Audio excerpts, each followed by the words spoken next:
ಸಿದ್ದರಾಮಯ್ಯ ಎರಡನೇ ಟಿಪ್ಪು ಸುಲ್ತಾನ್ ಆಗಿದ್ದಾರೆ. ಇದು ಬಸನಗೌಡ ಪಾಟೀಲ್ ಯತ್ನಾಳ್ ಅವರ ಸ್ಟೇಟ್ಮೆಂಟ್.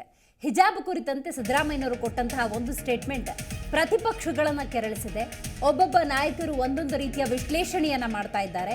ಇದೀಗ ಬಸನಗೌಡ ಪಾಟೀಲ್ ಯತ್ನಾಳ್ ಕೂಡ ಹಿಜಾಬ್ ಕುರಿತಂತೆ ಸಿದ್ದರಾಮಯ್ಯನವರ ಕುರಿತಂತೆ ಮಾತನಾಡಿದ್ದಾರೆ. ಸಿದ್ದರಾಮಯ್ಯ ಎರಡನೇ ಟಿಪ್ಪು ಸುಲ್ತಾನ್ ಆಗಿದ್ದಾರೆ. ಹಿಜಾಬ್ ನಿಷೇಧ ಆದೇಶ ಹಿಂತೆಗೆಯೋದು ಸೂಕ್ತವಲ್ಲ. ಹಿಂದೂಗಳು ಕೇಸರಿ ಶಾಲು ಹಣೆಗೆ ತಿಲಕ ಇಟ್ಕೋತಾರೆ ಅನ್ನುವಂಥ ಎಚ್ಚರಿಕೆ ಸಂದೇಶವನ್ನು ಈ ಮೂಲಕ ರವಾನೆ ಮಾಡ್ತಾ ಇದ್ದಾರೆ. ಶಾಲೆಯಲ್ಲಿ ಸಮಾನತೆ ಇರಲಿ ಅಂತ ಬಾಬಾ ಸಾಹೇಬ್ ಅಂಬೇಡ್ಕರ್ ಒಂದೇ ವಸ್ತ್ರದ ಕಾಯ್ದೆಯನ್ನ ತಂದಿದ್ರು. ಈ ರೀತಿ ಅವರವರಿಗೆ ತಿಳಿದದ್ದನ್ನ ಅವರು ಧರಿಸಿ ಬರೋದಾದ್ರೆ ನಾಳೆ ಹಿಂದೂಗಳು ಕೇಸರಿ ಶಾಲು ಹಣೆಗೆ ತಿಲಕವನ್ನ ಇಟ್ಕೊಂಡು ಬರ್ತಾರೆ. ಇದು ಸಂಘರ್ಷಕ್ಕೆ ಹಾದಿ ತಂದಂತಾಗುತ್ತೆ. ಈ ರೀತಿ ಆದ್ರೆ ಶ್ರೀಮಂತರ ಒಳ್ಳೆಯ ಬಟ್ಟೆ ಬಂಗಾರ ಹಾಕೊಂಡು ಬರ್ತಾರೆ. ಆಗ ಬಡ ಮಕ್ಕಳಿಗೆ ಹೇಗನ್ಸುತ್ತೆ? ಬೇಜಾರಾಗುವಂತಹ ಸನ್ನಿವೇಶಗಳು ಉದ್ಭವ ಆಗುತ್ತೆ. ಲೋಕಸಭಾ ಚುನಾವಣೆಯ ಹಿನ್ನೆಲೆಯಲ್ಲಿ ಮುಸ್ಲಿಮರ ತುಷ್ಟೀಕರಣಕ್ಕೆ ಇದೀಗ ಸಿದ್ದರಾಮಯ್ಯನವರು ನಿಂತಿದ್ದಾರೆ. ಲೋಕಸಭೆಯಲ್ಲಿ ಅವರೆಲ್ಲ ಇವರಿಗೆ ಮತ ಚಲಾಯಿಸ್ತಾರೆ ಅಂತ ಅವರು ಅಂದುಕೊಂಡಿದ್ದಾರೆ ಎನ್ನುವಂಥ ಮಾತನ್ನ ಬಸನಗೌಡ ಪಾಟೀಲ್ ಯತ್ನಾಳ್ ಸಿದ್ದರಾಮಯ್ಯನವರ ಕುರಿತಂತೆ ಮಾತನಾಡಿದ್ದಾರೆ. ಅವರು ಒಂದು ವರ್ಗವನ್ನು ತುಷ್ಟೀಕರಣ ಮಾಡಲಿಕ್ಕೆ ಮತ್ತು ಅವರಷ್ಟೇ ಮುಂದಿನ ಲೋಕಸಭಾ ಎಲೆಕ್ಷನ್ದಾಗ ಓಟ್ ಹಾಕ್ತಾರೋ ಅನ್ನೋ ಹಂಗೆ ಮಾಡ್ತಾಯಿದ್ದಾರೆ. ಕೊನೆಗೆ ಏನಾಗ್ತದೆ ಅಂದ್ರೆ ಅವ್ರದ್ದು ಅಷ್ಟೇ ಓಟ್ ಬೀಳ್ತಾವೆ.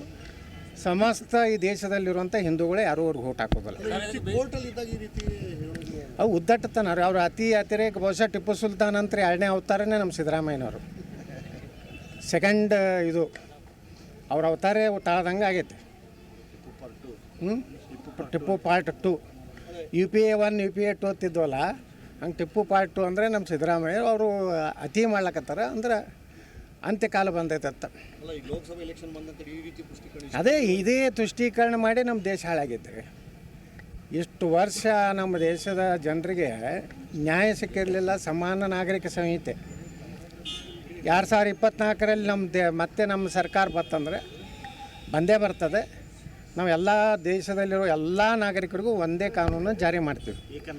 ಕೇವಲ ಸಿದ್ದರಾಮಯ್ಯನವರು ಒಂದು ವರ್ಗವನ್ನು ತುಷ್ಟೀಕರಣ ಮಾಡಲಿಕ್ಕೆ ಮತ್ತು ಅವರಷ್ಟೇ ಮುಂದಿನ ಲೋಕಸಭಾ ಎಲೆಕ್ಷನ್ದಾಗ ಓಟ್ ಹಾಕ್ತಾರೋ ಅನ್ನೋ ಹಂಗೆ ಮಾಡ್ತಾಯಿದ್ದಾರೆ.